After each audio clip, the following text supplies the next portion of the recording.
Okey, kembali bersama kami Selamat Pagi Malaysia. Dari awal kita dah war-warkan berkenaan dengan topik yang kita nak bincangkan ni. Karnival Kerjaya dan juga Kemahiran OKU 2016. Kan berlangsung tidak lama lagi, sebenarnya kita juga tak sabar untuk mengetahui apakah perincian dalam penganjuran kali ini. Bersama kami di studio Yang Berhormat Senator Padmawati Krishnan, Ahli Dewan Negara. Terima kasih YB kerana sempat bersama kami pagi ini, sebab kita tahu penganjuran ni banyak benda nak kena buat. Terima kasih YB kerana meluangkan masa. Dan juga Dr. Faizal Haji Zainuddin, Ketua Penolong Setiausaha Cawangan Dasar Perburuhan Bahagian Dasar Kementerian Sumber Manusia. Minggu ini memang banyak kita raikan kehebatan OKU, Dr. Dan juga YB. Semalam juga YB Datuk Seri Richard Riyad Menteri juga menghadiri satu majlis nugrah yang memberikan pengiktirafan kepada OKU. Bagaimana pula penganjuran untuk Karnival Kerjaya ini kali ini? Okey, terima kasih Saudari Zaliha dan juga Saudara Edwin. Penganjuran Karnival Kerjaya dan Kemahiran OKU ni adalah penganjuran yang kali kedua.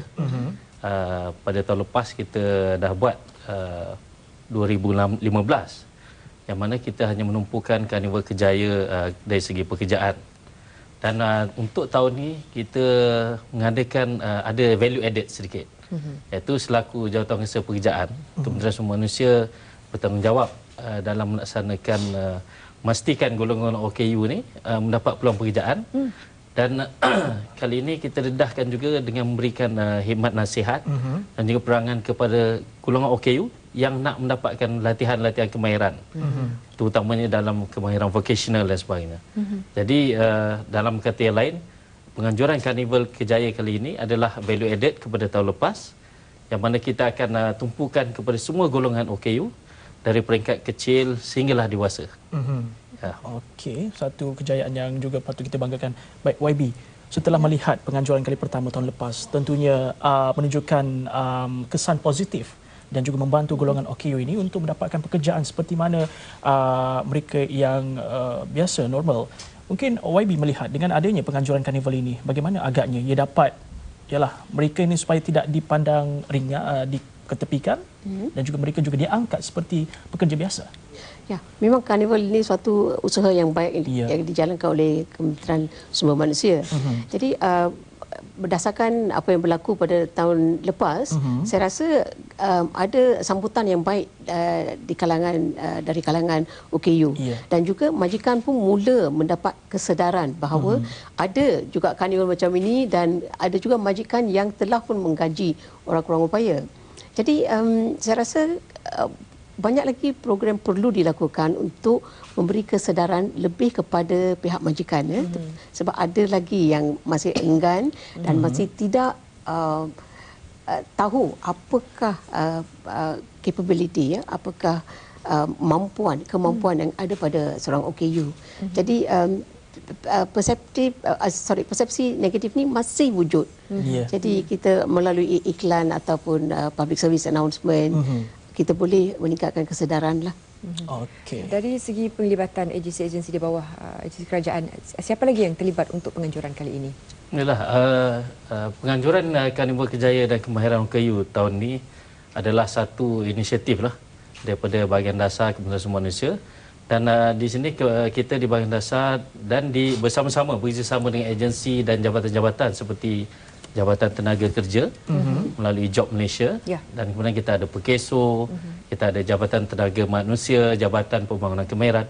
Semua ini di dalam satu kementerian yang mana kita bekerjasama, dan bukan setakat di dalam kementerian saja, kita juga bekerjasama dengan Kementerian Pembangunan Wanita dan Keluarga dan Masyarakat, KPWKM, beserta dengan persatuan-persatuan OKU Malaysia, dan termasuklah ahli majlis kebangsaan bagi OKU, seperti YB Senator sekali.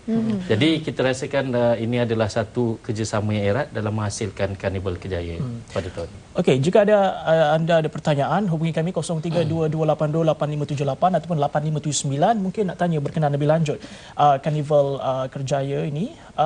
Baik, itu kerjasama dengan agensi lain. Dari segi bidang yang ditawarkan juga bagaimana? Adakah lagi banyak tahun ini ataupun sama seperti tahun lepas? Ya, seperti yang saya katakan tadi, kali ini kita akan ada value added di mana pada tahun lepas kita hanya menumpukan peluang kerjaya saja. Ya. Tetapi kali ini kita akan bawa peluang pekerjaan dan juga latihan dan kemahiran. Jadi kita akan menumpukan golongan-golongan OKU ni. Misal kata kalau ibu bapa yang ada anak-anak yang di kalangan orang kurang upaya, dia boleh datang beramai-ramai untuk hadir di karnival ni supaya dapat diberikan pendedahan dari segi apakah pendidikan-pendidikan awal. Contohnya kita di Kementerian Sumber Manusia kita ada Institut Latihan Perindustrian untuk sijil dan diploma untuk khas untuk OKU. Kemudian kita juga ada sekolah pusat bertauliah ataupun sekolah-sekolah menengah pendidikan khas vocational untuk anak-anak yang daripada umur 13 tahun ke atas. Jadi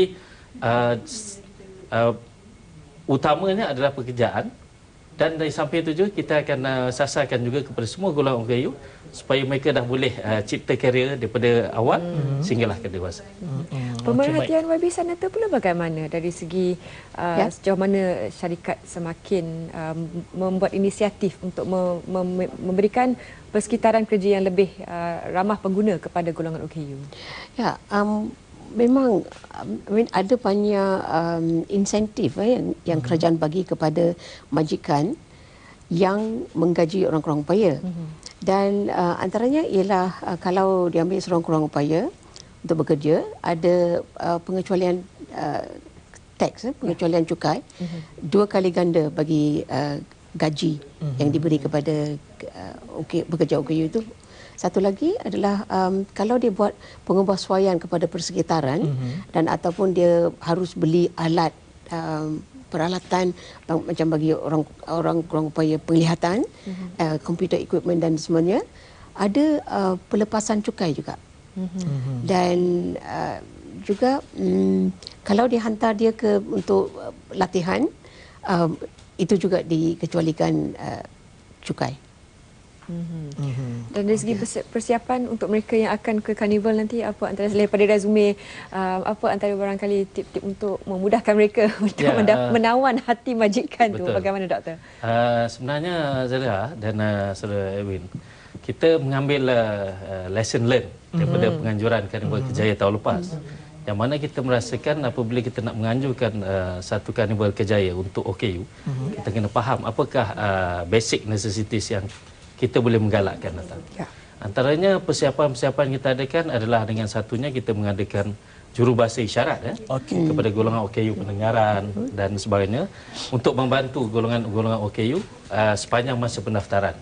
Dan kita pun akan pastikan sepanjang pendaftaran dan sepanjang program tu kita akan pastikan ada saja pihak-pihak daripada Kementerian Sumber Manusia dan semua agensi-agensi termasuk peserta-peserta OKU akan membimbing mereka bagaimana untuk mengisi borang dan sebagainya. Dan yang paling penting adalah kita harapkan golongan OKU, semua pengunjung yang hadir untuk pekerjaan ini bersiap sedia dengan resume, akademik, kelayakan akademik dan berpakaian kemas macam kita pergi interview kerja biasalah. Kita ada pemanggil sebenarnya doktor dan juga YB. Kita terima dulu pemanggil ini. Hello, selamat pagi. Halo, selamat pagi. Saya Rudi daripada Kuala Lumpur. Ya, silakan Cik Rudi. Okey, saya cuma nak tahu ada tak mereka terima pekerja sukarela untuk OKU? Pekerja? Sukarela untuk OKU ni. Okey. Baik. Kalau mereka terima, di mana saya nak dapat maklumat? Maknanya adakah untuk karnival pekerja sukarela? Maknanya OKU yang ingin menjadi sukarelawan. Ya. Baik. Terima kasih Encik Rudi. Wow. Baik. Murni sungguh jiwa. Kita ucap terima kasihlah kepada Encik Rudi atas kesediaan tu.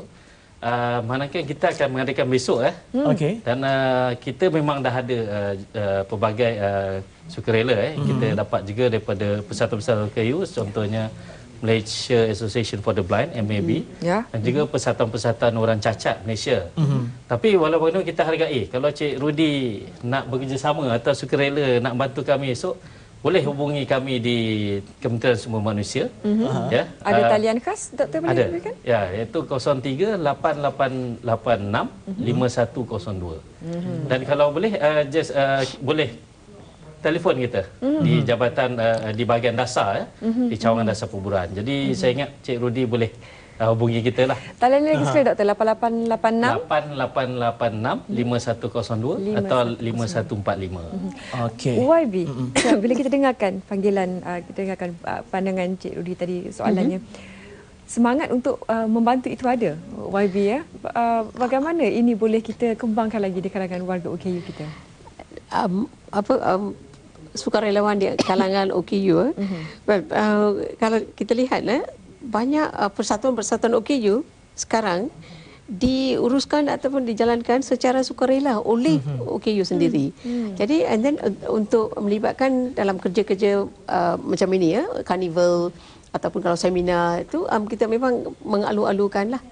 Sebab kita nak ramai OKU keluar dan juga belajar tentang apa yang dapat tahu apa yang ada untuk mereka. Kalau Cik Budi datang nanti, mungkin kalau dia belum dapat kerja yang tetap, mungkin dia pun boleh minta dan apply juga dan dapat kerja.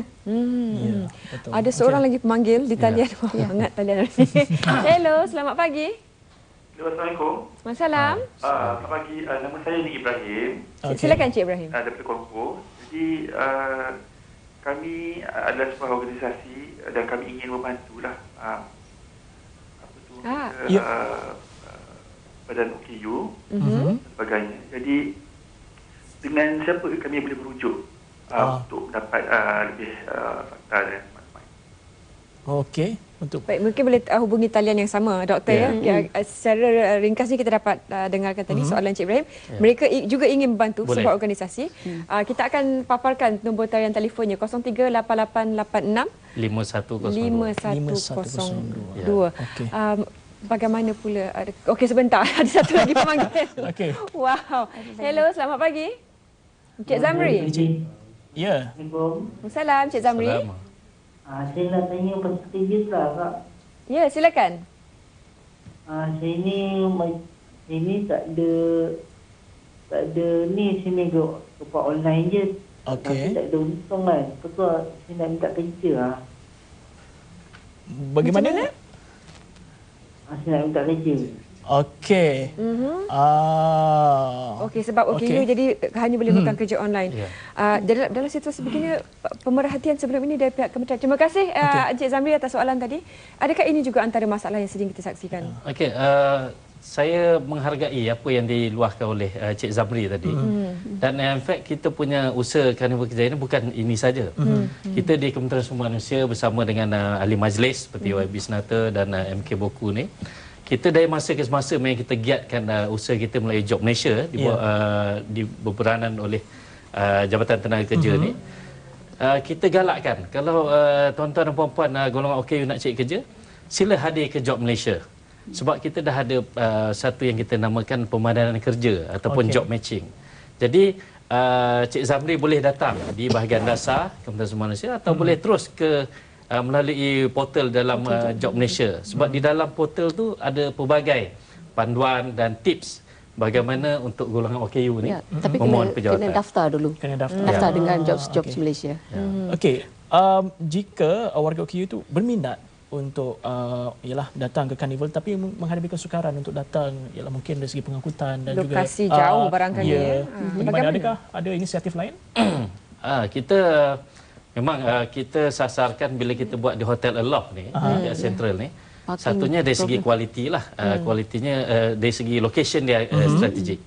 Iaitu berdekatan dengan persatuan-persatuan OKU ya. Kalau kita tengok di Wisma Harapan, YMCA, kemudian MAB dan sebagainya. Tapi untuk mereka mungkin macam sekali katakan tadi, dia tak berkesempatan nak datang. Pasal karnival ni hanya sehari. Jadi kita boleh melalui portal di Job Malaysia ataupun Jabatan Tenaga Kerja di Kementerian Sumber Manusia. Di situ kita akan bantu. Dan kalau nak hubungi kita sendiri pun, saya di bahagian dasar di Kementerian Sumber Manusia, kita akan bantu. Dan kita akan cuba carikan pekerjaan yang sesuai untuk golongan-golongan OKU yang tak berkesempatan. Dari apa yang kita dah saksikan sebelum ini, dari mereka yang mendapat pekerjaan dan juga pencapaian yang kita dapat saksikan, malah yang mencatatkan pingat emas pertama Malaysia juga seorang Paralimpik, YB ya, menukarkan OKU itu kepada kebolehan luar biasa. Bagaimana peranan syarikat pula untuk membolehkan mereka ini bekerja dalam situasi yang selesa? Mereka perlu ada kefahaman tentang pelbagai orang-orang upaya. Apakah keperluan macam orang yang kurang upaya pendengaran? Ya, mungkin ada yang memakai hearing aid. Jadi mereka boleh dengar. Tapi bagi mereka yang totally deaf, yang tak boleh gunakan alat itu, dia harus bergantung pada bahasa isyarat. Jadi untuk memudahkan orang ini bekerja dengan syarikat, dia perlu either mengajar ataupun menghantar staf yang sedia ada untuk kursus bahasa isyarat, ataupun mengambil seorang lagi kaki tangan yang tahu bahasa isyarat. Dan dia boleh menjadi perantara lah, selain dari tulis dan juga guna komputer untuk komunikasi, untuk macam beri arahan semua. Kalau ada pegawai yang tahu bahasa isyarat, lebih baiklah. Okey, itu kalau majikan bertanggungjawab. Tapi kalau majikan yang di sebaliknya, dia menerima warga KU sebagai staf atau pekerja, tetapi layanan tidak diberikan sebegitu baik. Ya, seperti pekerja normal yang lain, bagaimana? Saya rasa persediaan tu harus dilakukan. Ini dipanggil reasonable accommodation. Dalam akta OKU pun ada majikan harus menyediakan reasonable accommodation. Jadi saya rasa persediaan, dia harus buat persediaan dulu sebelum mengambil OKU. Kalau tidak, OKU itu akan kecewa dan tidak dapat menyesuaikan diri dan saya rasa merugikan dua-dua pihak ya. Baik, terima kasih doktor, terima kasih YB. Sebenarnya talian kita banyak tak berdiri, tak berhenti berdiri, tapi untuk lokasinya lagi sekali di Hotel Aloft. Bermula pukul berapa esok Encik? Kita akan adakan pada esok hari, iaitu pada hari Jumaat 25 November 2016. Kita mulakan daripada pukul 9 hingga 4.30 petang di Hotel Aloft KL Central. Baik. Selamat berjaya buat kesemuanya, bawa resume, berpakaian kemas dan malam ni bolehlah berlatih dahulu teknik temu dega kerja. Baik, kita nak tengok cuaca pula lepas ni, Edwin. Kita terus ke Jabatan Meteorologi Malaysia untuk tinjauan ataupun laporan cuaca hari ini.